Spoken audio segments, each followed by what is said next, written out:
Kansas City Chiefs 7-round mock draft. Walking into the draft this year, the Chiefs' biggest draft needs are defensive back, defensive end, offensive tackle, and running back. It's also important to know a priority for them in this year's upcoming draft could be to find the Travis Kelce quote-unquote replacement or someone to step in alongside Noah Gray to take on part of the load when Kelce inevitably retires. In terms of the draft picks the Chiefs have, they have 31 in round 1, 63 in round 2, 66 and 95 in round 3. Very important. That could be some trade bait, right? 133 in round 4, none in rounds 5 or 6, and 3 picks in round 7. Those round 7 picks can also be parts of trade. It's important to note the Chiefs are in a Super Bowl window, so some teams with either aging superstars or superstars that are going to be up for a contract may be more inclined to trade, especially at those positions of need. If you don't think the Chiefs are in a Super Bowl window, I highly suggest you go on to Pikkit and look at who the favorites are to win the big game next year. You can see right here the Kansas City Chiefs are still 4th behind Buffalo, Baltimore,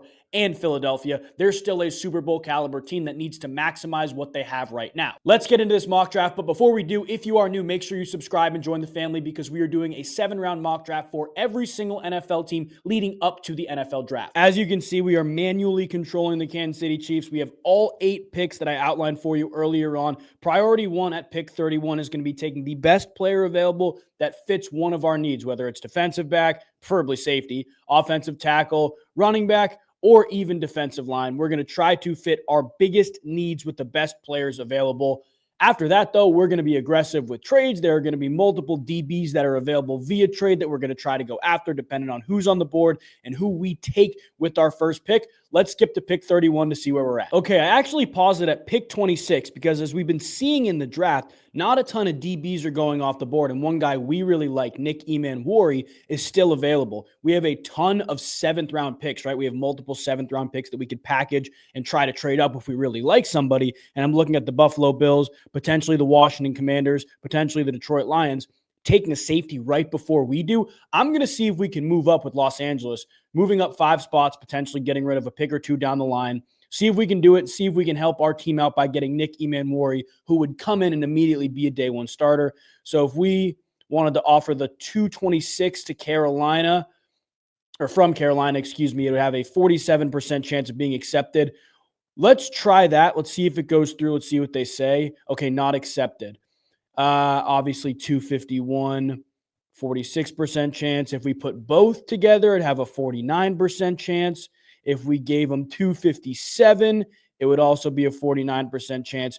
Are we willing to mortgage multiple 7th-round picks to get our immediate starting safety, probably for the foreseeable future, that's going to have to fill Justin Reed's shoes? Let's try it. Maybe we can get an extra pick next year as well.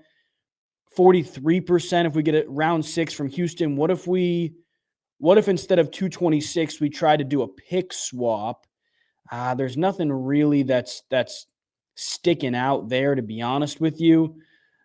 I mean, we could try 101 and 95. So look at that. Okay. So we would let them move up 6 spots later on in the draft. And this has a 67% chance to be accepted. Let's see if we can take an extra pick. Oh, we could totally take an extra pick off them. So if we tried to take 190 off them, which is, I believe, a 5th-round pick, and we swapped in the 3rd round, we each move up 5 spots now, 6 spots for them later, and we get an extra pick later on. Let's see if they would do that. Not accepted. Damn, okay. What if it was 195 instead of 190 with the same trade? Okay, there we go. So we're on the clock right here. Nick Emmanwori is our pick. He is available. Arguably the best safety in the draft, the most athletic safety in the draft. We are going to be taking him as our day 1 safety starter at pick 26. Let's fast forward to pick 63 in the 2nd round. Okay, I am back, pausing it at pick 47. You can see right over here the Arizona Cardinals. You're probably wondering, why are you stopping it on the Arizona Cardinals? Are you really trying to jump up, 16 spots? No. We are going to try to trade for Jonah Williams, a tackle that could immediately step in and start, had a very good year last year and played primarily right tackle. We'll talk about the positional importance in a second here, but Jonah Williams is a guy that we need to try to get on our team. You can look at the data here from Jonah Williams from PFF. He was extremely good last year. No penalties, no sacks allowed, no hits allowed, played right tackle. This guy was a good player last year. When you look at the Chiefs' depth chart, they obviously signed Jalen Moore to go play left tackle, but they still have an issue at right tackle with Juwan Taylor, Wanya Morris. If they got Jonah Williams to step in and immediately be their starting right tackle, they would have an improved offensive line like you wouldn't believe. Now, it probably will take a lot. Jonah Williams is a free agent at the end of this coming year, 2026, but that one-year rental and a win-now window is not the worst thing in the world if you don't have to give up a ton for it. So let's see what we can do to get Jonah Williams. This is going to be a very difficult trade to pull off, but we're going to try. If we offered our second-round pick, it would likely be accepted. Do we want to mortgage a second-round pick? Probably not. If we offered a third-round pick, that one we just got from the Rams, it would likely be accepted. If we offered 133, it would not be accepted. Okay, so here's what we would try to do. I don't necessarily want to just get rid of a pick. I want to see if we can get one back in return, but we're playing this at 47 right now because the Arizona Cardinals may want to draft a tackle at 47 so we can try to make this trade while it's moving. If we gave him 101 or 101 for 152 and Jonah Williams, that would be accepted. What if we did 133? No, they don't want 133. What if we did this? Okay, so we could, instead of just getting 152, we could jump up 18 spots from 133 to 115. That's not a bad one. 19% chance to be accepted if we give him 195. What about this jump? I like this jump. So 71% chance if we get that. I think our best option here, guys, is honestly, we don't need... Okay, so if we gave them, we don't need to give them, let's see, hold on one second here. We're playing around with this. So right now we want to, the main focal point in this trade is 101, right? If we just tried to give them 133, it wouldn't be accepted. If we gave them 101, it would be accepted or likely be accepted. We want to maximize what we can get back in return. And chances are the Cardinals aren't going to be that good next year. So maybe we try to get something in 2026, not around 3, 16% chance to be accepted for round 4. Likely accepted if a round 5 is thrown in. So if we did that swap where we move up 18 spots and I believe the 4th and the 5th round, it would likely be accepted. 19% chance to be accepted if we gave them 195. What if we did this? 38% chance to be accepted. Jonah Williams, 115, round 5 next year for 101 and 103. Let's try it and see if we can make it work. Okay, not accepted. That's fine. What if we tried to swap next year as well? We have multiple second rounders from next year. That's the Joe Thuney trade. What if we gave them a round 7 pick? Okay, so a 7 and 5 swap next year might push it through. Let's try it.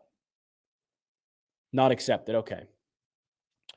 What if it was around 6? Okay, so if it's around 6 and round 7 swap, that's probably going to go through. Do we really want to do that though?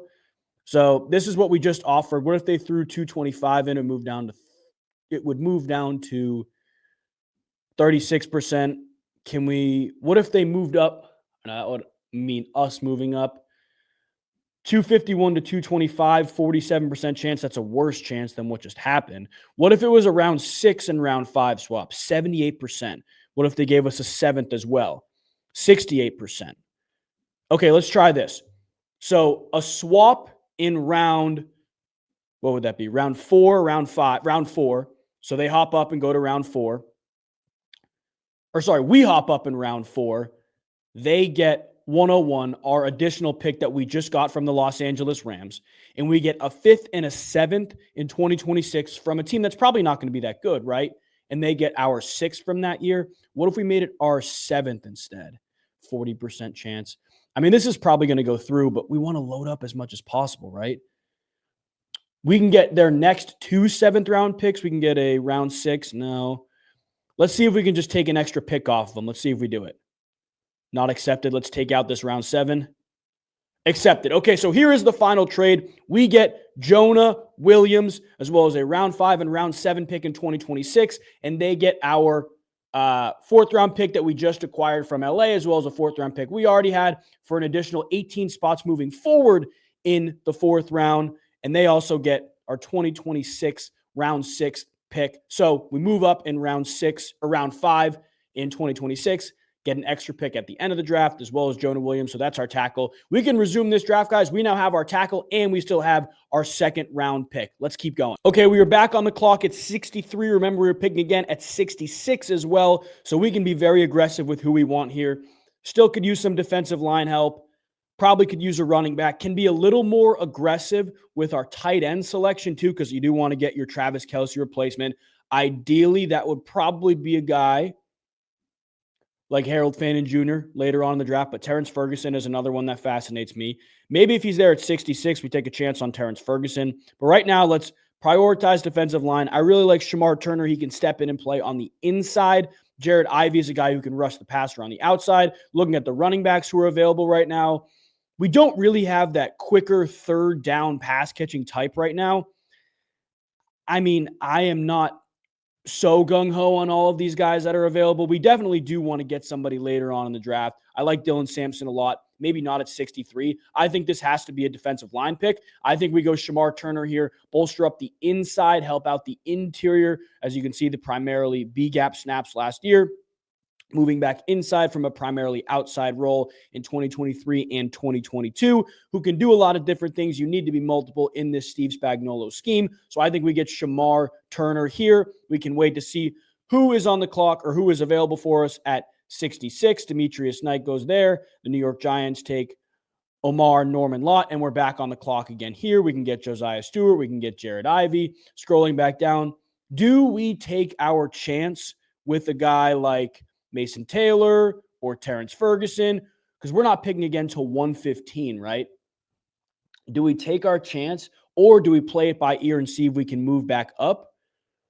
Because there are some really good players available right now, especially if you want to get after the quarterback. I don't think we play around. I mean, Jared Ivey, extremely good pass rusher, good against the run. To me, this is a guy, you can see the alignment numbers here, primarily on the outside last year, really got after the quarterback, and a good schedule too. I think Jared Ivey is the no-brainer pick here. Not no-brainer pick, but we need some edge help. We'll go Jared Ivey here at pick 66. It'll be a minute, but we will see at pick 115 later on. All right, back on the clock at 115. We're kind of at a crossroads here because there's a lot of good interior offensive linemen that will probably be there for us like 60, 70 picks down the line, but we're not picking until 195. When you go look at the tackles, you need some tackle depth, right? You can go look at guys. Oh, I missed it. Jalen Rivers, Chase Lunt is another guy that I like. Like, you can look at the tackles and try to take somebody now. You can look at the running backs. There is a glaring name here in Jaden Blue, one of the most athletic running backs of the combine. Had a great receiving year last year as well, almost 400 yards receiving. You can go that route. It's really difficult. And I look at the tight ends, and I'm not really moved by anybody here. Gunnar Helm is a very good player. He may be available for us a little bit later on. Another guy I really like, Jackson Hawes. Very, very fascinated by his ability to move people in the run game. But at the end of the day, like, you want somebody to replace Travis Kelce. I honestly don't hate CJ Dupree in that sense because he is so athletic. He can do so many different things. But Gunnar Helm was such a good pass catcher. He was such a good pass catcher at Texas. 60 receptions on 73 targets, 786 yards. Like, the dude stepped up, played nearly triple the amount of pass snaps as he did in 2023, and was very, very good in that Texas offense. How much stock do you want to put in finding Travis Kelce's replacement, or do you believe it's already on the roster? Because you go look at this Chiefs depth chart, you have a guy like Noah Gray who has consistently stepped in behind Travis Kelce and produced. I think the Chiefs believe Noah Gray can be that guy, so I think they wait for a tight end here. Mike Caliendo at the left guard position, not going to be the best stepping in, but you still have Kingsley Mataya, however you pronounce his last name, a guy they just brought onto their team recently. Like, there's a lot of different aspects of the left guard position, really the guard position, that are very interesting in the sense that you know what you have and you have depth. Do you want to take a swing at a guard right now? I'm not convinced they do. I think the best way to go right now is tackle. I think you look at the tackles that are available and you try to find the guy that can be the most multiple, that can give you different things, play each side. A guy like Jalen Rivers has stepped in and played guard, but he's also played left tackle. Remember, we did just trade for Jonah Williams, but we still need tackle depth, especially because the reality with the Chiefs signing Jalen Moore is that he didn't play as much as you would have liked him to in San Francisco, but he is the blindside protector that you want. Can you get somebody to come in and unseat him if you're good enough when you're young? At the end of the day, you don't want to draft a right tackle. We're good at right tackle with Jonah Williams and Jawan Taylor as a backup. Chase Lunn is a guy I like, but again, that's a right tackle. I am just not convinced here that there are great left tackles on the board.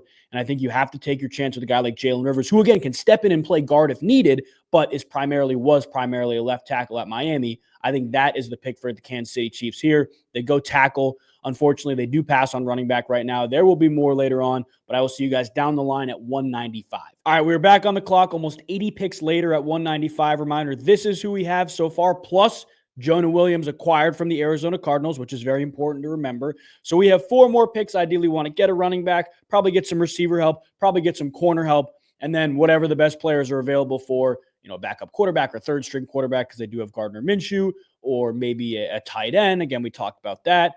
Let's look at pick 195 and who's available first, though. Like I said, we could look at running back. We could look at backup quarterback. We could try to get some more offensive line help, defensive line help. And there are some good running backs that are available. I'll pull them up here. Jordan James is a guy. Taj Brooks is a guy. Ollie Gordon was very good at Oklahoma State. But here's the reality.